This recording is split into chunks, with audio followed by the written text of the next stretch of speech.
from the membership on that. How many lawsuits are filed approximately in a 6-month period? I can't answer that question because a lot of it has to do with like the foreclosure stuff, actions and stuff like that, and you know, there's a whole bunch of lawsuits that are more in that realm of the foreclosures and the banks actions and all that kind of thing, and more in the real estate realm. But as far as like lawsuits against the association for other matters, as I said, there's 8 right now from one individual and his attorney. And I really can't think of any others right now other than that one individual that don't have to do with like the foreclosure actions and stuff like that. Okay, so, and yeah, anyway, so is there any more discussion on the board? If not, let's, okay, Carl, could you call the roll? Louis. Yes. Marcia. Yes. Doug. Yes. John. Yes. Carl. Yes. Sounds like it's unanimous. It passes. Good. Next item on the agenda is the power lift repairs. Gil, could you explain that item? Is that the same thing as the cherry picker? Okay, could you explain that? You actually already did, but reiterate, please. That's one of the 2 man lifts that we have that we're able to work on the 2nd floor and 3rd floor of the multiple tasks that maintenance needs to perform on a weekly basis. And right now, like I said, there's 2 in the property, but 1 has been down for a very long time from what I've been told. So this is the estimate that we received to be able to repair and have 2 functional med lifts. Okay, good. So what's the cost and It's in your book. And your could you just read it so everybody in the audience knows?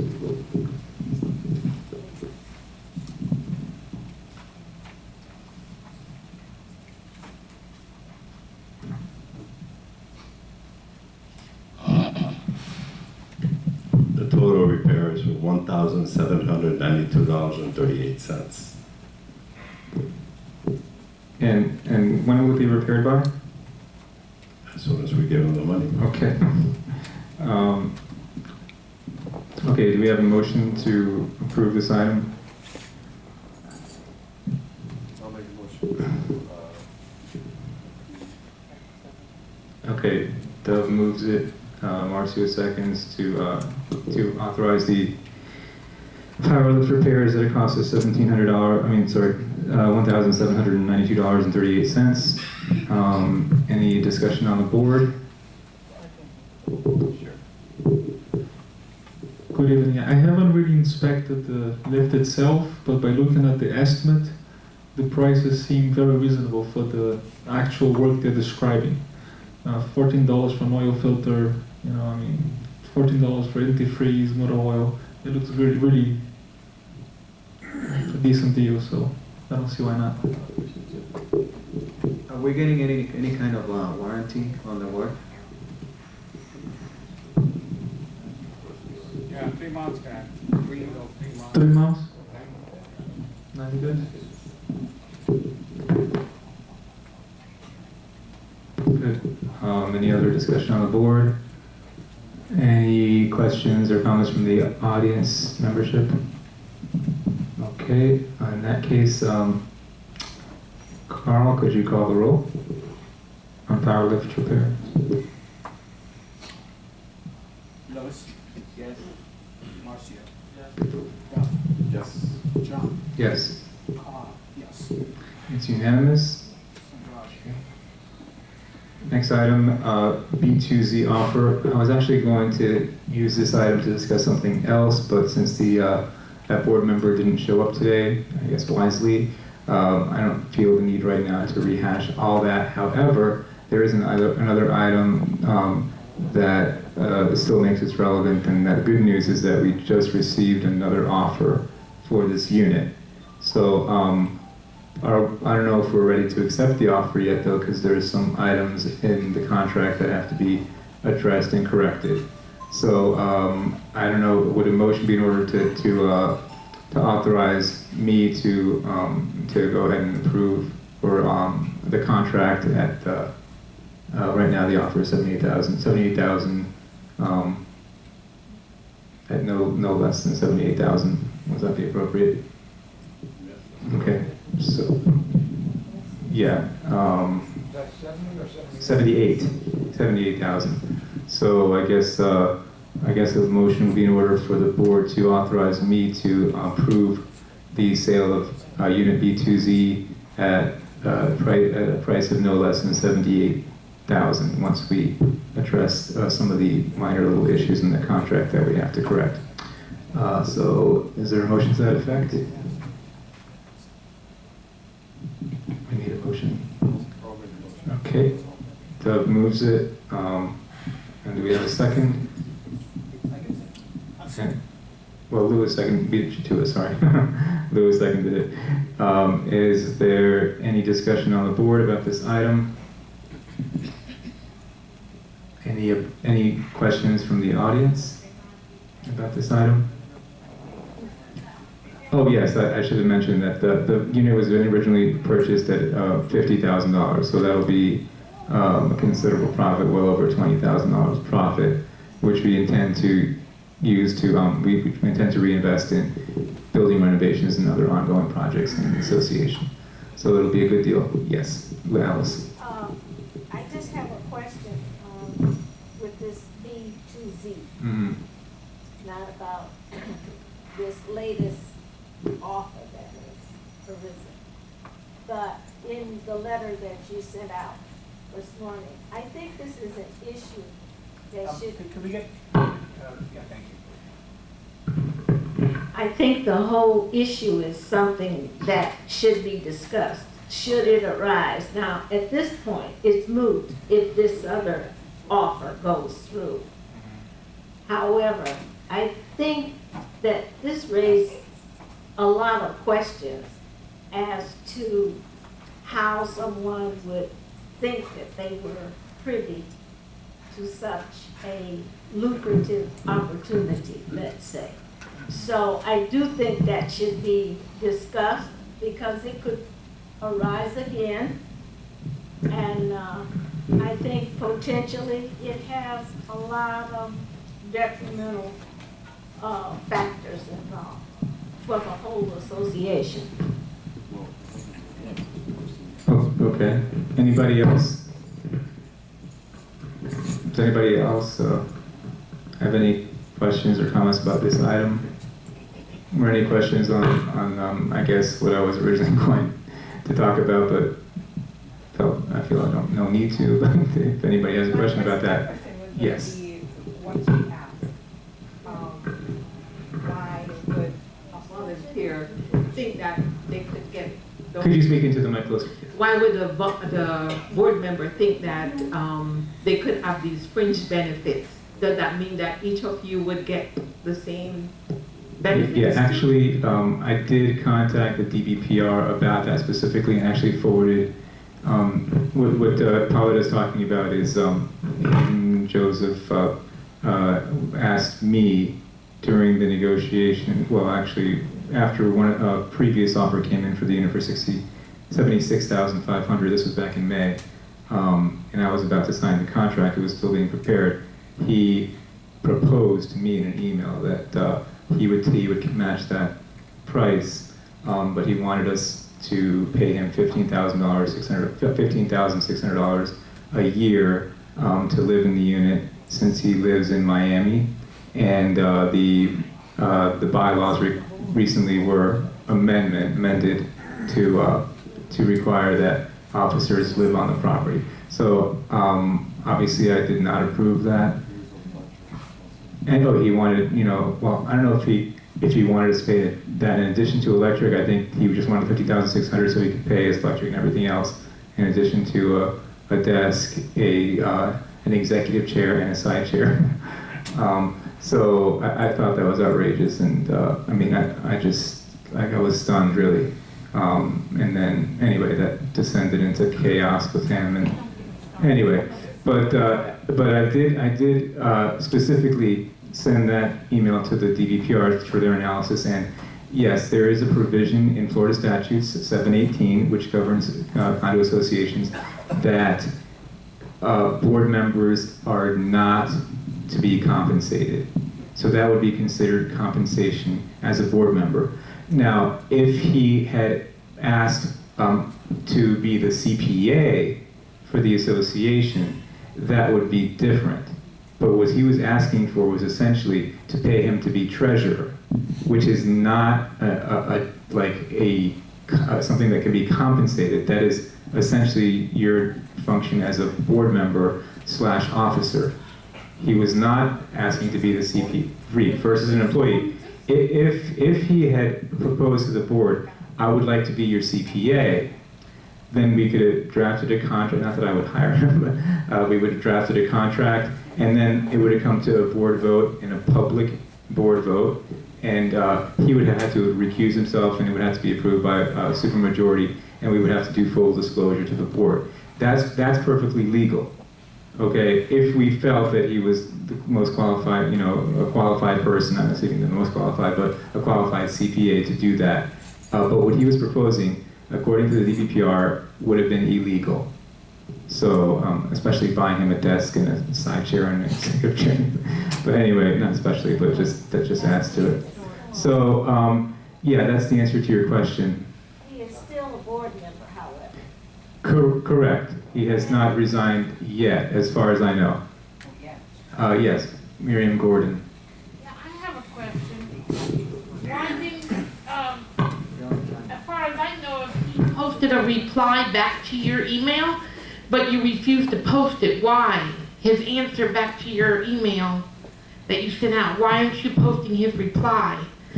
And second of all, what is he doing different that you're not doing? That's my question. You using attorney fees for your own personal cases, what's the difference? You getting paid? Actually, Mary, Aren't you getting something back? You getting attorney fees, aren't you? You're not. What do you call it? I haven't received a dime.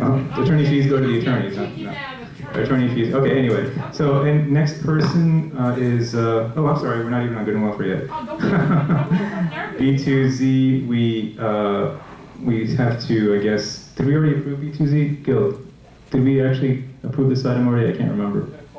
Have we called the roll? I don't think we have. All right, so Carl, please call the roll on the B2Z offer. Lewis. Yes. Marcio. Yes. Bell. Yes. John. Yes. Carl. Yes. Okay, it's unanimously approved. The next item on the agenda is board composition. The bylaws contain a provision that a board member who misses 4 meetings in a calendar year is considered to have voluntarily resigned. As of this meeting, Wendy Hernandez has missed 4 board meetings. She has voluntarily resigned. So I need a motion to formalize that she is being removed from the board due to voluntary resignation, Harassment. and and I would like to actually nominate. Should we do this as one motion or 2 separate motions? Accepting her 2 separate motions. Okay. So the first motion is that we accept her voluntary resignation from the board. Do we have a motion to that effect? Yes. Yes, I would like to make a motion to accept Wendy's resignation as a board member. Voluntary. It's supposed to be a right. I will second. Okay. Okay. Any discussion on that item from the board? Any discussion from the audience? Yes. Mark. It's my understanding that provision of our My understanding is that provision of our bylaws violates 718. And I believe that 718 stipulates that the only way a board member can be removed is through a recall process or an election with no exceptions. So I strongly suggest that you get, if you have a legal opinion, great. If you don't, get one. I believe that that statute, chapter 617, addresses this particular issue and states that that board rules that where they state in their own bylaws that a board member can be removed for a certain number of absences, that is enforceable. So you can check chapter 617 on that. Okay, that covers not-for-profit corporations and other boards. So, and I mean, if there's any objection, it is in our bylaws. So then, if there is an objection, then it would go to arbitration. But we're protected in the fact that it is in our bylaws, and it's been done before. Yes. Wasn't Marcio absent at least 4 or 5 times? No, he's missed 3 meetings this year. You can check them. And doesn't live here. It's supposed to, anyway, it's not, I'm sorry, I'm not sure, but it's definitely not 4. It's not. It wasn't 4. It's not 4, yes. And he still doesn't live here. Wait a second. No, it's more than 2. But even just point of fact, it's not that you miss 4 meetings and by default you're off the board. It's you miss 4 meetings and just as we did, you put it to a vote. So hypothetically speaking, if Louis missed 7 meetings, we still have the right to not have him be removed on the basis of missing 4 or more. That's just how it works. If we then wanted to exercise that right, we then can, just as we have. So Marcio, hypothetically missing more or less, it has no bearing. It just so happens that he hasn't missed 4, but even if he had, we'd have the right not to enforce that if we decided to. Someone could put it to a vote, but it hasn't gotten to that.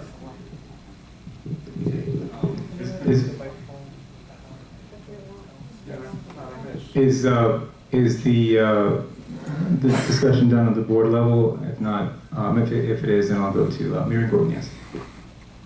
Yeah, I have to say something because you removed her off the board, but the real reason is, you want me to tell it, John? Because you harass her in every single meeting that she goes to. Why don't you tell her the names you called during the closed board meeting? We all know. Everybody knows.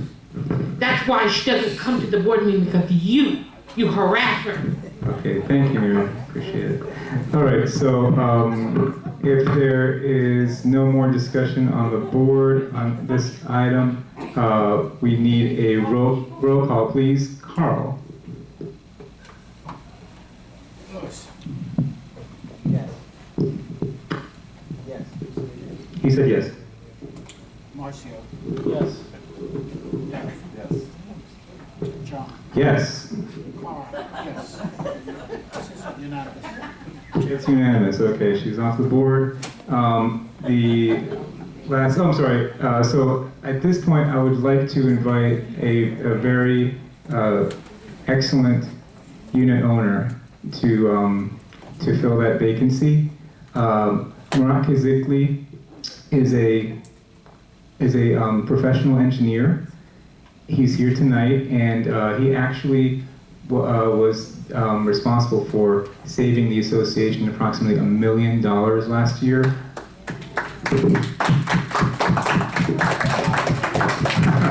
By being an honest engineer and giving us a second opinion on the criterion report, which if we had gone by would have cost us $1 million. He wasn't an owner then, but he has since decided to purchase a property here, which we're very grateful for. And this is, I think, probably a first where we would have 2 engineers on the board.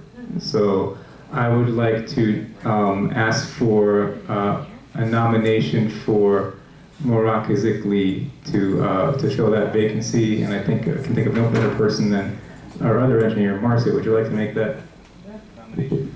Well, it's my pleasure to nominate Murat, a good friend and a great engineer, to be on the board.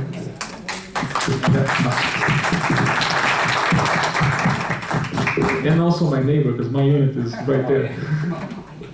And I don't think a second is necessary for nominations, but I'll second it. Are there any other nominations from the board Hearing none, I would like to welcome Murat Kazikli up to the table.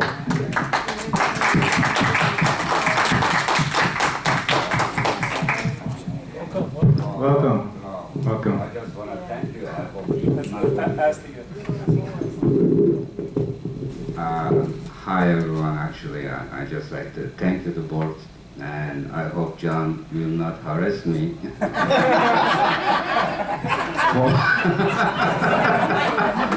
I mean, he got bad record, I guess. Just please don't do that, and you know, I may survive more.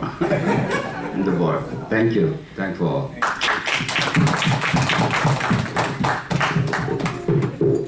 Actually, there was no, there were no other nominations, so I don't think we technically have to vote, but let's do so anyway. Carl, call the roll on approving Murat to the board.